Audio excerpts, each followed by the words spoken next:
Hello dear students, welcome back और YouTube channel study circle 24। Dear students, आज के video में हम बात करेंगे आपका क्लास 12 का हिंदी का मॉडल पेपर सेट। ठीक है, तो जितने भी हैं ये सारे इंपॉर्टेंट क्वेश्चन हैं। इसको आप अगर अच्छे से कंप्लीट करते हैं तो बेशक आपके अच्छे मार्क्स आएंगे। ठीक है, तो चलिए स्टार्ट करते हैं। सबसे पहले देखिए, खंड का जो पहला सेक्शन का वो पहला प्रश्न है कि अधोलिखित अपठित गद्यांश। ठीक है, अधोलिखित अपठित गद्यांश को ध्यानपूर्वक पढ़कर इन पर आधारित प्रश्नों के उत्तर आपको लिखना है। तो आपको जो अपठित गद्यांश है इसको एक से दो बार आप पढ़ लीजिए अच्छे से। इसके बाद जो प्रश्न दिए गए हैं उनका आप उसका उत्तर यहीं से आप लिखेंगे।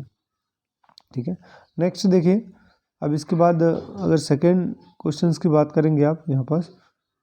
ठीक है, तो ये पहला जो ये सेकेंड प्रश्न यहाँ से मिल जाएगा आपको। यहाँ से दिया हुआ है कि हिंदी की समायोजन शक्ति लेखक का क्या आशय अभिप्राय है या आशय है। ठीक है, फिर इसी प्रकार का दूसरा प्रश्न है कि हिंदी भाषा के संदर्भ में शुद्धतावादी होने का क्या अभिप्राय है।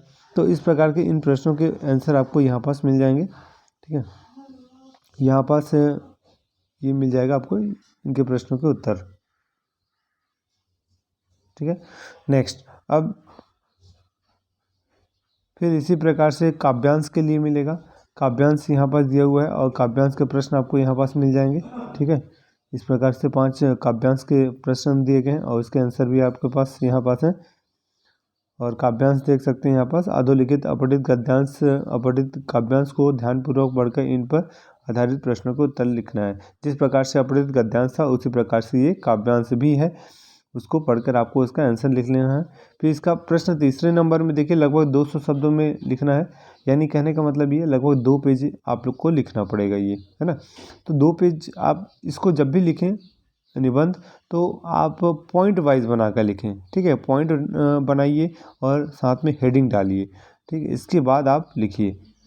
और जैसे 200 शब्द लिखा हुआ है तो उससे ज़्यादा भी आपको लिखने की ज़रूरत नहीं है, 3 पेज लिखने की आवश्यकता नहीं पड़ेगी, है ना।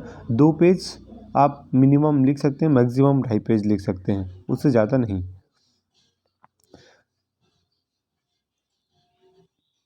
तो आप यहाँ से अपने से भी लिख सकते हैं। अगर कोई ऐसा आपके पास नया विषय दे दिया गया है तो आप उसको अपने से भी बनाकर अपने शब्दों में लिख सकते हैं। ठीक है, उसके मार्क्स मिल जाएंगे। अब हम अगले प्रश्न की तरफ बढ़ते हैं और देखेंगे कौन से प्रश्न। ये सभी पूरे आपको निबंध के प्रश्न मिलेंगे। अब देखिए, प्रश्न नंबर 4 में मिलेगा कि आपको लेटर लिखना है, यानी एप्लीकेशन। किसी प्रमुख समाचार पत्र के संपादक को पत्र लिखकर गांव में चिकित्सा सुविधा के अभाव का उल्लेख करना है और कुछ गांव के बीच विशेष चिकित्सा सुविधाओं वाले अस्पताल खोलने का सुझाव देना है। तो इस प्रकार से सबसे पहले आप ऐसा इसका प्रारूप बनाएंगे कि सेवा में संपादक हिंदुस्तान, नई दिल्ली। हिंदुस्तान एक अखबार पेपर का नाम हो गया, फिर उसके बाद जगह का नाम हो गया, फिर विषय, क्या विषय में क्या है उसे आप लिखेंगे।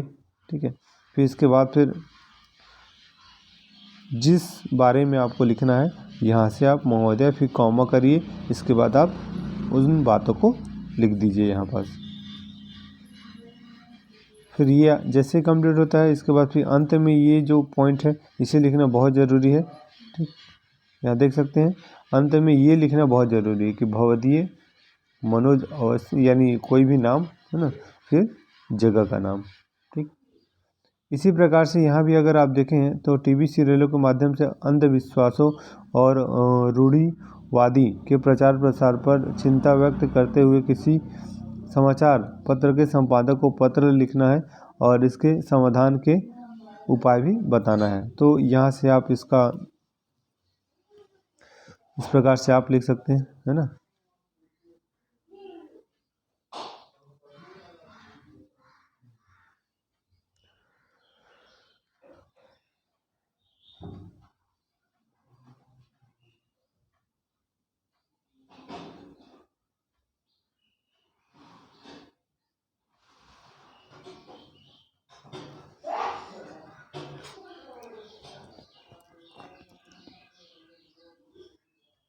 अगला प्रश्न देख लीजिए, निम्नलिखित प्रश्नों के उत्तर संक्षिप्त में लिखना है। संपादकीय के महत्व को बतलाइए। ठीक है, फिर अब पत्रकार को किन किन बातों को ध्यान में रखना होता है।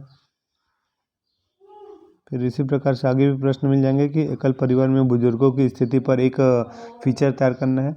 डियर स्टूडेंट्स, यदि आप चैनल पर नए हैं तो चैनल को सब्सक्राइब कर लीजिएगा, साथ ही बेल आइकन का बटन प्रेस कर लीजिएगा, क्योंकि हम आगे भी आप लोगों के लिए जो CGPT और PPT का एग्ज़ाम है या फिर BSc नर्सिंग का एग्ज़ाम, उसके भी प्रिपरेशन हम कराने वाले हैं। ठीक है, तो चलिए नेक्स्ट अब आगे क्वेश्चंस की तरफ बढ़ते हैं। देख सकते हैं कहानी लेखन में संवाद का क्या महत्व है, उसे आपको बताना है। इसका आपको PDF भी मिल जाएगा, आप टेलीग्राम चैनल ज्वाइन कर लीजिएगा, वहाँ इसका PDF भी मिल जाएगा। टेलीग्राम का लिंक आपको इस वीडियो के डिस्क्रिप्शन में दे दिया जाएगा। तो बाकी के जो प्रश्न उत्तर हैं आप कम समय में भी 1-2 बार अच्छे से पढ़िए, फिर उसको अपने से भी लिख सकते हैं उससे संबंधित।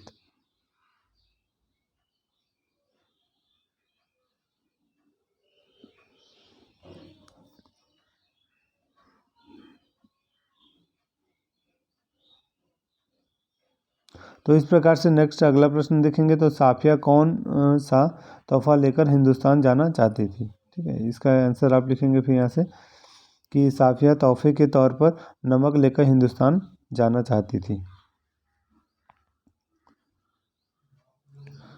फिर अगला प्रश्न देख लीजिए, अपने अनुमान से बताइए कि द्वितीय विश्व युद्ध के दौरान शहरों की क्या क्या परिस्थिति रही होगी, है ना। तो आप एक बार पढ़ लीजिए इसको और अच्छे से अपने शब्दों में भी लिख सकते हैं। इसी प्रकार के सारे प्रश्न आपको मिल जाएंगे। सिल्वर वेडिंग की मुख्य समस्या क्या है, फिर उसके बाद अगला प्रश्न मिलेगा कि जूझ कहानी के शीर्षक की सार्थकता स्पष्ट कीजिए। ठीक है, फिर अगला प्रश्न मिलेगा कि मोहनजोदड़ो की जल निकासी व्यवस्था की उत्कृष्टता पर टिप्पणी आपको करना है। तो इस प्रकार के आपको सारे प्रश्न मिल जाएंगे और आप अच्छे से उसको कंप्लीट कर सकते हैं। ओके स्टूडेंट्स, तो आज के वीडियो में इतना ही, मिलते हैं हम नेक्स्ट वीडियो में। तब तक के लिए thank you and good luck, और आप सभी को आपके एग्ज़ाम के लिए विश बेस्ट ऑफ लक। हमारी शुभकामनाएं आप लोगों के साथ हैं और ईश्वर हमेशा आप पर अपनी कृपा बनाए रखें। Okay, thank you.